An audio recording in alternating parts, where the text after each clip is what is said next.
Hello friends, welcome to SSC coaching centre. दोस्तों, आज के वीडियो में हम देखेंगे गणित के इंपॉर्टेंट प्रश्न। तो पूरा वीडियो देखिएगा। चलिए स्टार्ट करते हैं। पहला सवाल है, एक बिल्डर द्वारा उधार ली गई राशि का 4% वार्षिक चक्रवृद्धि ब्याज की दर से 2 वर्षों के अंत तक 2,550 रुपए की राशि दो बराबर किस्तों में चुकाता है, तो प्रत्येक किस्त कितनी है? इस तरीके के सवाल बार बार एग्जाम में आपको देखने को मिलेंगे। तो आपको करना क्या है, जरूरत किस चीज की आपको प्रश्न सॉल्व करने के लिए? रेट की। रेट है आपके पास 4% का। इसको फ्रैक्शन में चेंज कीजिए। फ्रैक्शन में जब चेंज करेंगे तो 4 लिखेंगे और इस परसेंट का मतलब होता है बटे में 100। तो 4 एकम 4, 4 से 100 कटेगा 25 बार में, यानी कि फ्रैक्शन वैल्यू होती है 4% की 1/25। समझ में आ गया? 1/25।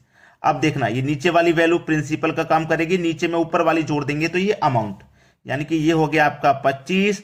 और देखो यहां पे ये जरूर याद रखना कि ऊपर वाली को हम जोड़ रहे हैं, यानी कि ब्याज देंगे साथ में, अमाउंट तभी तो होगा, यानी कि 25 रुपए पर 1 रुपया ब्याज, यानी कि 25 रुपया हमने उधार लिया था, उस पर 1 रुपया ब्याज देंगे तो हम कितना देंगे? 26 रुपया देंगे। इस बात को आप हमेशा याद रखना, ठीक है? 26 रुपया देंगे। अब देखना, यहां पे उसने बोला है कि 2 वर्षों के अंत तक 2550 रुपए की राशि दो बराबर किस्तों में चुकाता, तो प्रत्येक किस्त कितनी, यानी कि एक किस्त का मान कितना है? यानी कि आपके पास ये जो 26 आया है ना, ये जो 26 आया है, इस 26 से जो संख्या कट जाएगी वही आंसर है, जो मैं आपको बता रहा हूं। 26 से जो संख्या कट जाएगी वही आंसर है। अब कैसे पहचाने कौन सी संख्या कट रही है? दो तरीके होते हैं, दो तरीके होते हैं पहचानने के। पहला तरीका तो यह कि 26 की आप फैक्टर कर लो। 13 दुने का 26, ये फैक्टर हो जाएगा, यानी कि जो संख्या 13 और 2 से कट जाएगी वो 26 से भी कट जाएगी। तो देखिए 2 से कौन कौन संख्या कट रही है? ये सम संख्या ये कट जाएगी, 2 से ये नहीं कटेगी, ये नहीं कटेगी, ये भी नहीं। भाई 3 ऑप्शन तो ऐसे हैं जो 2 से कट ही नहीं रहे, तो पहला ही सही जवाब है। देखो ये 2 से कट जाएगी, 13 से कटाएंगे, 13 एकम 13, 13 चौके 52, कट गया पूरा। दूसरा तरीका है कि इस 26 का आप स्क्वायर कर दीजिए, यानी कि अगर स्क्वायर से कटने में आ रही है तो उसे भी हम वही आंसर देंगे। तो हमारे प्रश्न का जो सही जवाब है वो पहला ऑप्शन। ये करने का सबसे शॉर्ट तरीका बता रहा हूं। अब ये कितने प्रश्नों में लागू होगा आगे आगे आप देखते जाइए, ठीक है? प्रश्न का सही जवाब कितना? पहला ऑप्शन। अब देखते हैं अगला सवाल। अगला प्रश्न है, एक आदमी 10% चक्रवृद्धि ब्याज की दर पर 21,000 रुपए का ऋण लेता है। हर वर्ष के अंत में उसे बराबर कितनी किस्त देनी पड़ेगी कि 2 वर्षों के ऋण का भुगतान हो जाए? 2 वर्षों में ही ऋण का भुगतान हो जाए। तो ऐसे प्रश्न के लिए मैंने आपको क्या बताया अभी कि आपको रेट की जरूरत है। रेट 10% का है।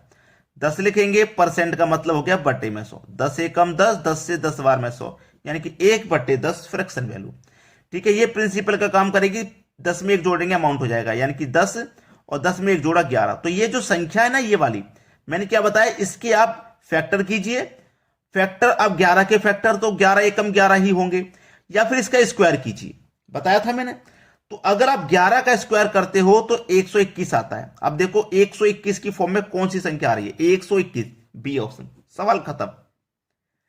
बस चुटकी बजाते ही सवाल खत्म हो जाएगा। मैं आपको जो तरीका बता रहा हूं बस एक बार उसे सीख लीजिए।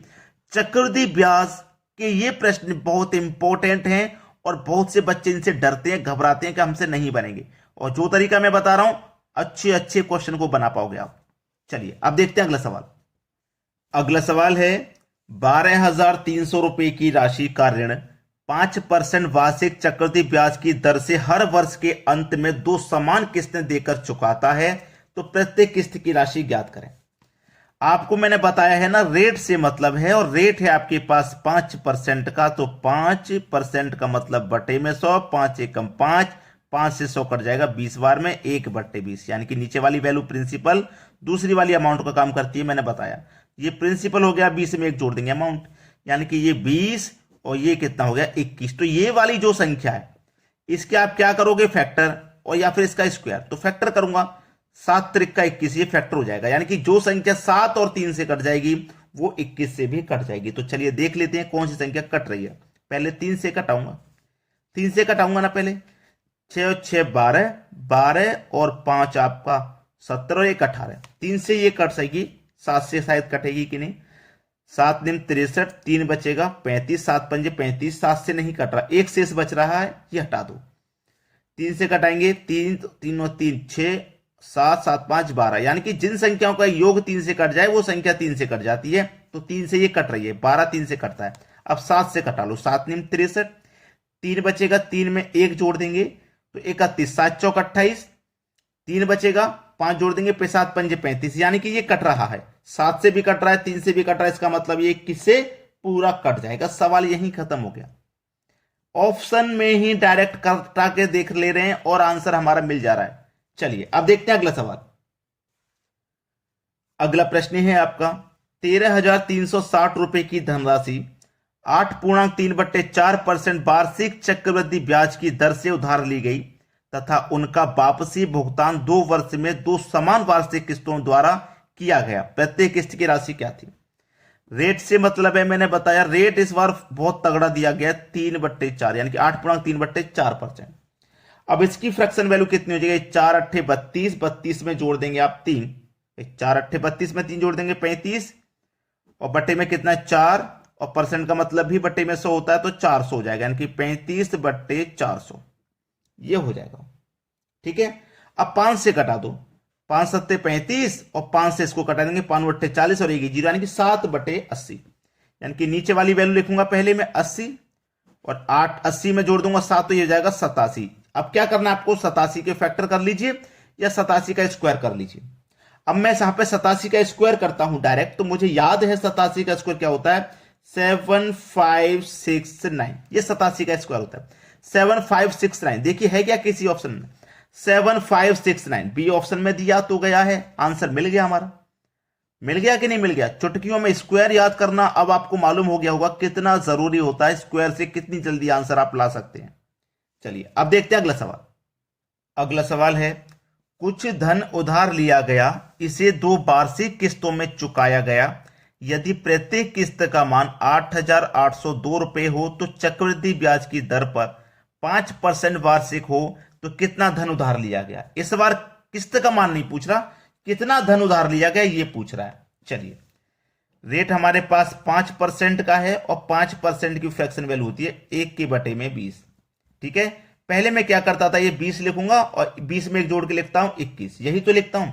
अब मुझे क्या करना है, देखिए जब मूलधन उसने पूछा कितना धन उधार लिया गया, तो मूलधन और एक तरफ लिखूंगा मैं किस्त।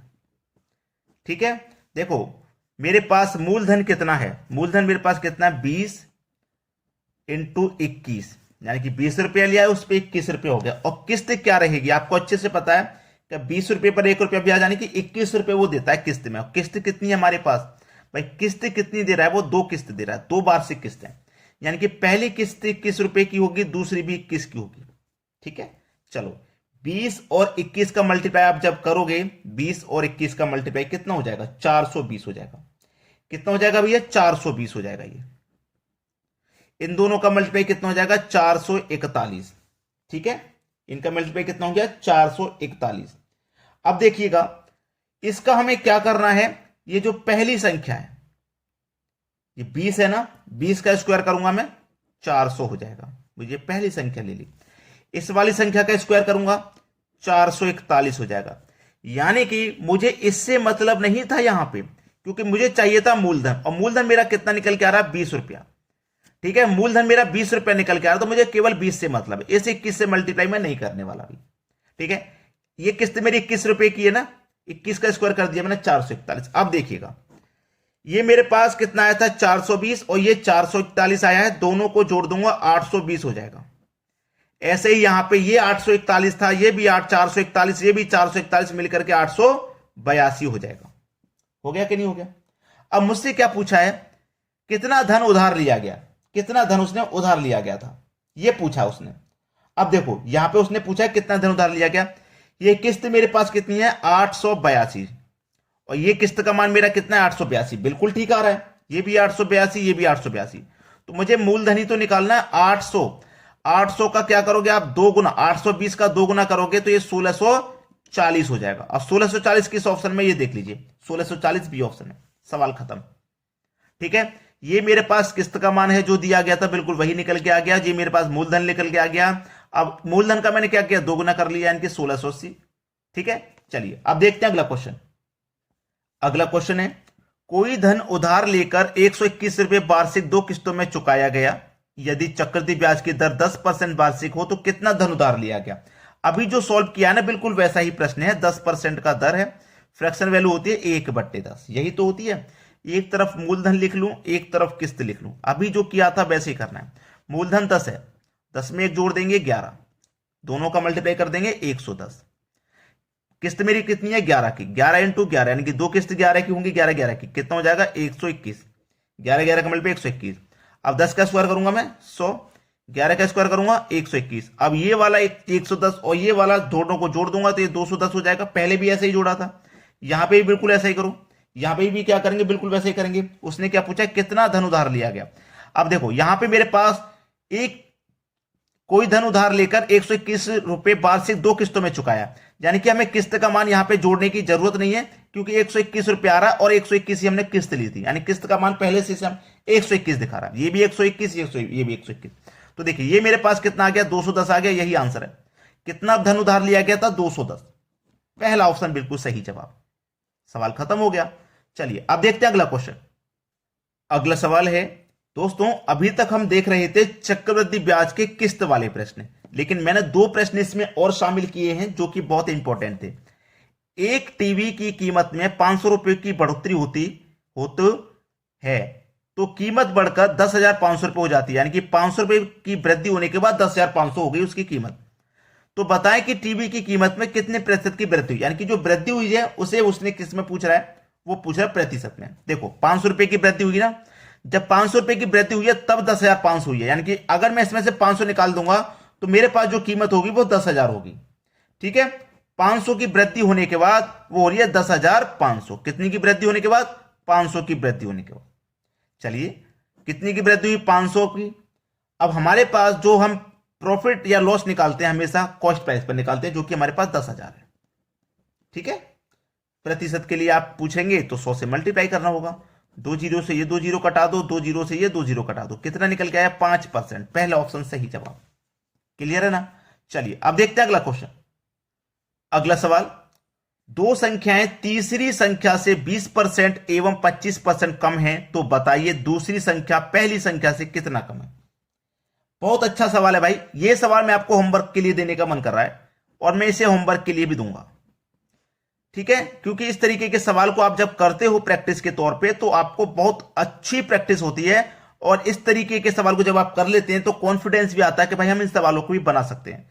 और जो बना रहे हैं मैं उनको बता देता हूं कि पहला ऑप्शन इसका सही जवाब है। तो जितने बच्चों का आंसर पहला ऑप्शन आया है उन्होंने सभी ने सही कैलकुलेशन किया, इतना भी मैंने आपको हिंट देके बता दिया। 6.1/4% ये आपका सही जवाब है। ठीक है, कमेंट फास्ट कीजिए, और लाइक नहीं किया है वीडियो को अभी तक तो लाइक, और शेयर नहीं किया तो शेयर कर दीजिए। ठीक है दोस्तों, धन्यवाद।